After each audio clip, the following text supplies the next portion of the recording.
तो आज हमारे पास है Poco X6 Neo and Moto G54। X6 Neo market में अभी अभी आया है, एक नया नवेला मॉडल है, जबकि G54 को काफी टाइम हो चुका है।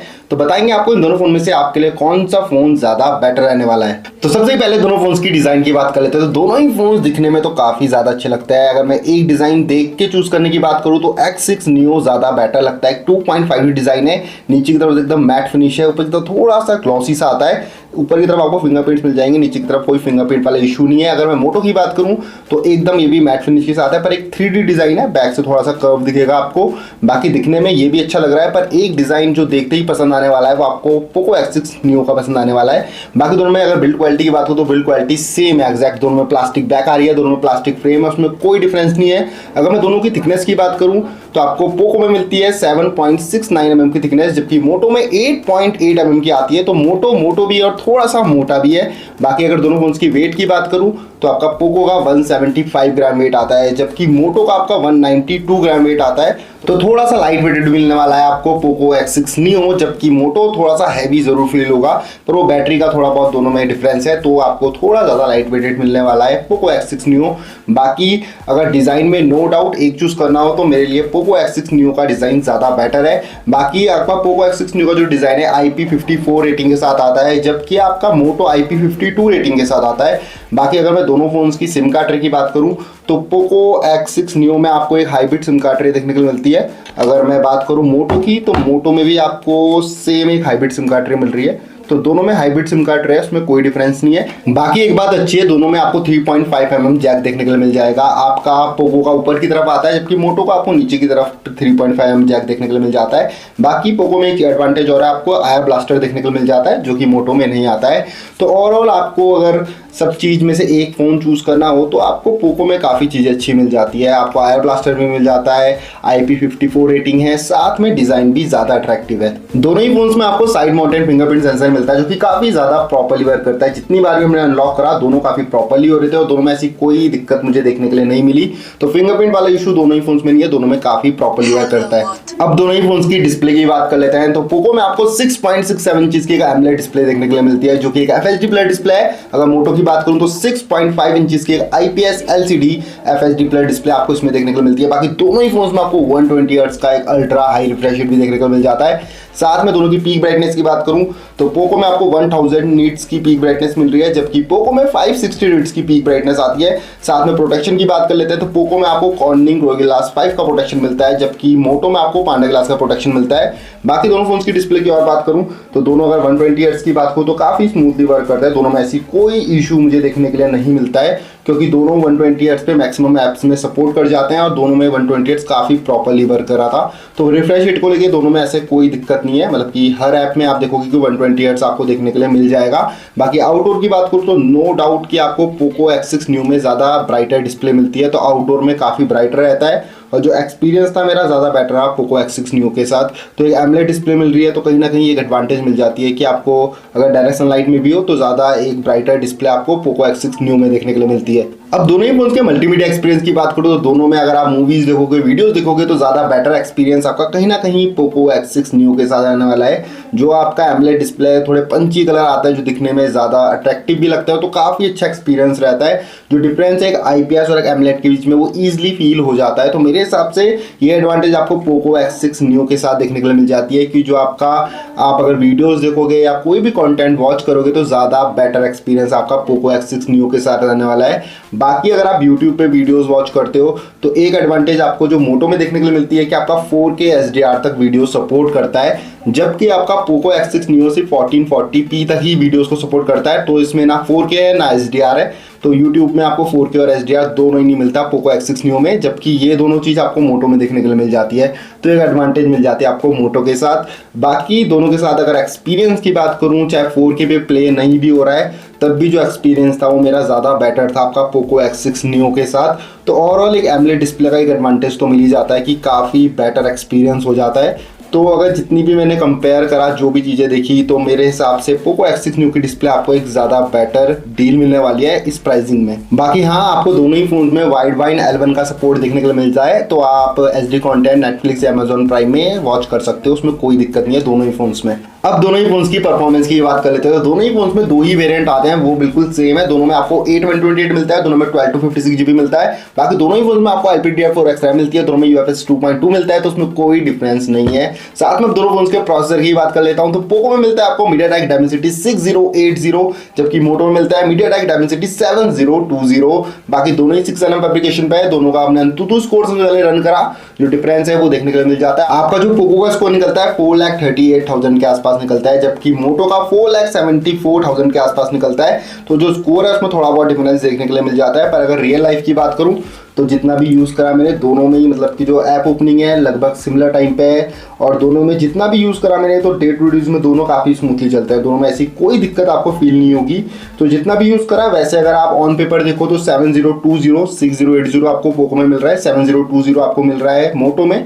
तो मोटो का परफॉर्मेंस थोड़ी बेटर है। अगर मैं कंपेयर करूँ ऑन पेपर तो GPU और CPU थोड़ा बेटर है आपका पोको के कंपेरिजन में। पर अगर जितना भी मैंने डे टू डे इसमें यूज़ करा तो मेरे हिसाब से तो मुझे लगभग सिमिलर परफॉर्मेंस मिली। कभी कभी कोई ऐप ओपनिंग की बात करूँ तो वो आपका मोटो में जल्दी हो जाता है, कभी पोको में जल्दी हो जाता है। तो जितना भी यूज़ करा मैंने तो मुझे कहीं ना कहीं लगा कि दोनों की परफॉर्मेंस काफ़ी ज़्यादा सिमिलर है। पर नो डाउट 7020 आपको थोड़ी बेटर परफॉर्मेंस तो दे देगा जब आप थोड़े हैवी टास्क करोगे, वीडियो एडिटिंग करोगे या गेमिंग करोगे। पर सबसे पहले मैंने थ्रॉटलिंग टेस्ट करा कि थ्रॉटलिंग में देखते हैं कि थ्रॉटलिंग जैसा इशू तो किसमें नहीं है।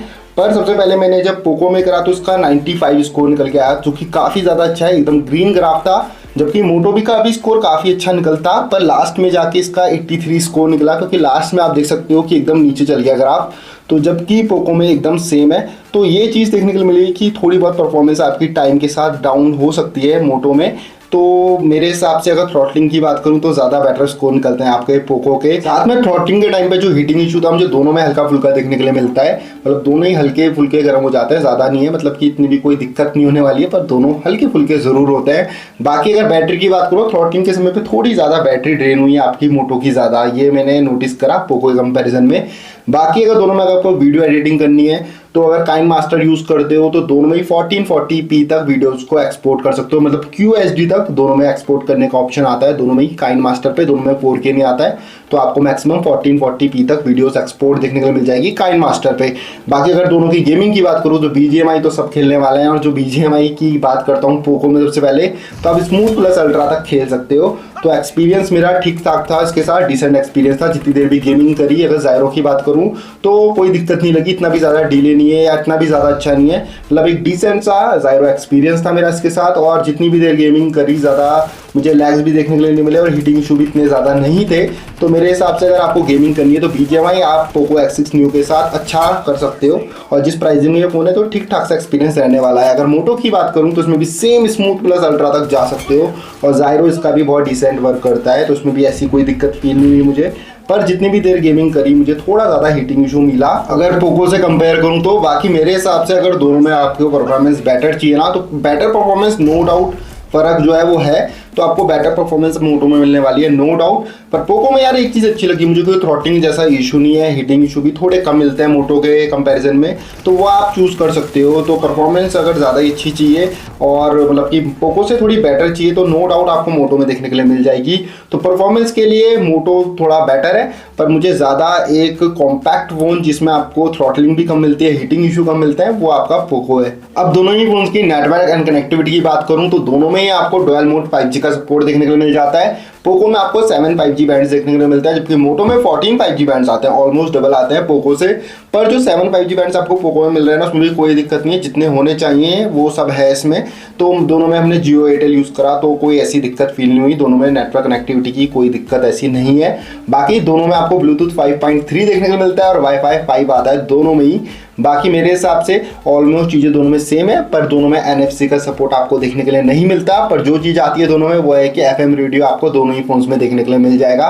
तो नेटवर्क एंड कनेक्टिविटी में दोनों में कोई दिक्कत नहीं है, कोई भी फोन ले सकते हो। अब दोनों ही फोन्स की कैमरे की बात कर लेते हैं। तो पोको में आपको 108 MP का मेन कैमरा मिलता है, 2 MP का डेप्थ मिलता है। अगर मोटो की बात करूँ तो 50 MP का मेन कैमरा आता है विद OIS। साथ में आपको जो दूसरा कैमरा मिल रहा है वो 8 MP का मिल रहा है, जो कि आपका अल्ट्रा वाइड और मैक्रो दोनों का ही काम करता है। और साथ में अगर वीडियो रिकॉर्डिंग की बात करूं तो पोको में आप 1080p 30 FPS पे वीडियोस रिकॉर्ड कर सकते हो, जबकि मोटो में 1080p 60 FPS पे कर सकते हो। तो एक एडवांटेज मिल जाती है आपको मोटो के साथ। बाकी दोनों ही फोन्स की अगर मैं फ्रंट कैमरे की बात करूं तो दोनों में ही आपको 16 MP का एक सेल्फी कैमरा देखने के लिए मिलता है और जो वीडियो रिकॉर्डिंग है वो भी सेम है। दोनों में 1080p 30 FPS पे आप वीडियोस भी रिकॉर्ड कर सकते हो।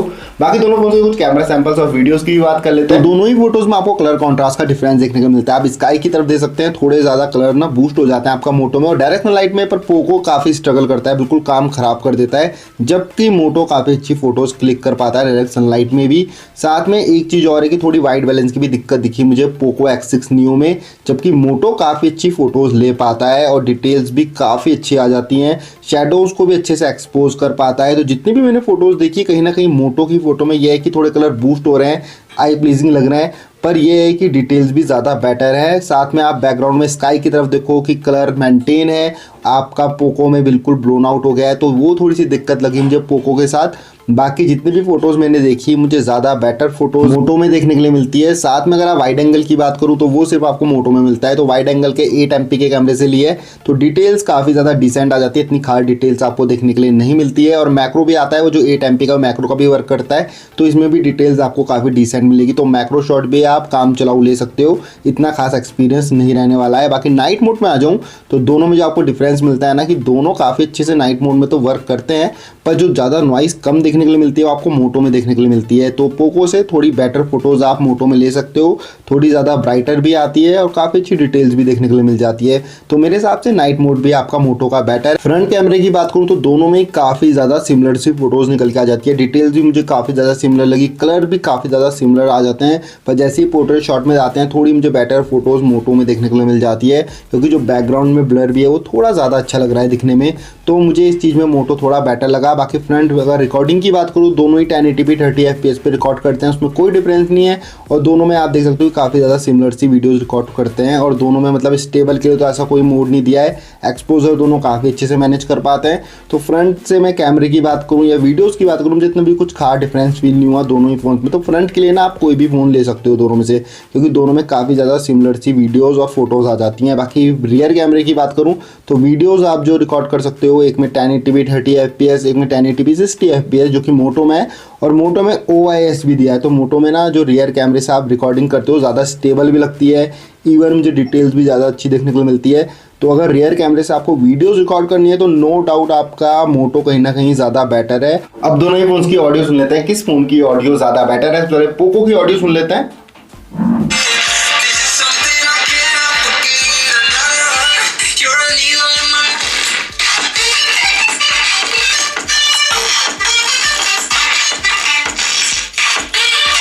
अब मोटो की भी ऑडियो सुन लेते हैं।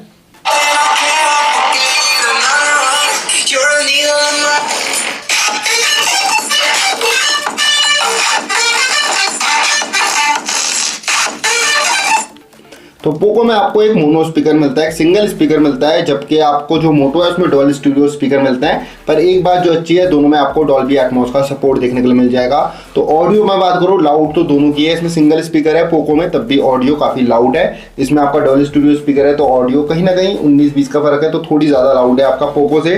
पर एक चीज़ जो मोटो में अच्छी मिलती है कि बेस ज़्यादा बेटर है। अगर मैं कंपेयर करूँ तो आपका पोको से ज़्यादा बेटर बेस आता है आपका मोटो में। तो नो डाउट अगर आपको ओवरऑल एक ऑडियो एक्सपीरियंस ज़्यादा बेटर चाहिए तो आपका मोटो G54 में होने वाला है। अब दोनों ही फोन्स की बैटरी की बात कर लेते हैं। तो पोको में मिलती है आपको 5000 mAh की एक बड़ी बैटरी, जबकि मोटो में 6000 mAh की उससे भी बड़ी बैटरी मिलती है। तो बैटरी का थोड़ा बहुत डिफरेंस है, इसमें 5000 है, इसमें 6000 है। अगर चार्जिंग स्पीड की बात करूँ दोनों में 33 वाट की फास्ट चार्जिंग का सपोर्ट है, तो उसमें कोई डिफरेंस नहीं है, दोनों में चार्जिंग तो सेम आती है। अगर बैटरी की बात करूँ तो 5000 mAh है, 6 में है, तो जो डिफरेंस है वो ना मतलब आपको फील नहीं होने वाला है। जितना मैंने यूज़ करा ना बैटरी दोनों की लगभग सेम ही चल जाएगी, क्योंकि यार मतलब थोड़ा मोटो बैटरी जल्दी ड्रेन तो ज़रूर करता है, क्योंकि मोटो के और पोको को दोनों को मैं सिमिलर यूज़ कर रहा हूँ। जो बैटरी का डिफरेंस था दोनों में, आपका पोको की बात करूँ तो इसकी बैटरी मतलब कि मोटो से थोड़ी कम थी, मतलब 7-8% या 10% कम थी। पर अभी देख रहा हूँ मैं दोनों को सिमिलर यूज़ किया है तो बैटरी दोनों की एग्जैक्ट सेम है। और जितना भी मैंने और भी यूज़ करा मुझे ऐसा लगा कि दोनों की बैटरी लगभग सेम ही चलने वाली है। तो बैटरी में ना कोई डिफरेंस मुझे फील नहीं होने वाला है रियल लाइफ में, क्योंकि बैटरी का जो अगर 6000 और 5000 देखो तो कहीं ना कहीं वो आपका मोटो में ज़्यादा है। पर जितना भी यूज़ करा मेरे हिसाब से सेम चलने वाली है। तो बैटरी के लिए आप कोई भी ले सकते हो, आपका दोनों को एक दिन आराम से निकाल देंगे। तो चार्जिंग स्पीड सेम है और बैटरी जो मैंने रियल लाइफ में यूज़ करा वो भी सेम ही निकल रही है, तो बैटरी के लिए कोई भी ले सकते हो। अब दोनों ही फोन्स की ओएस की बात कर लेते हैं। तो पोको में आपको MIUI 14 मिलता है जो कि एंड्रॉइड 13 पे बेस्ड है। मोटो की बात करूँ तो MyUX आता है जो कि अगेन एंड्रॉइड 13 पे बेस्ड है। तो पोको मार्केट में अभी भी है, ज़्यादा टाइम नहीं हुआ है, तो एंड्रॉइड 14 पे होना चाहिए था, पर तभी भी इसमें एंड्रॉइड 13 आता है। और मोटो काफ़ी पहले आ गया था तो एंड्रॉइड 13 पे ही है, तो उसमें तो कोई दिक्कत नहीं है, पर इसमें एंड्रॉइड 14 होना चाहिए था।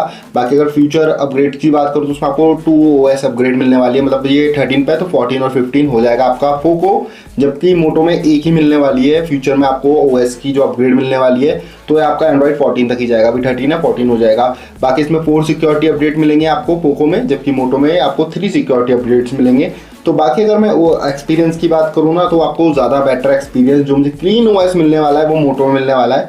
मतलब कोई प्री इंस्टॉल ऐप नहीं है, मतलब कोई तामझाम नहीं है, कोई कचरा नहीं है, एकदम क्लीन OS वाला फील आपको मोटो में मिलने वाला है।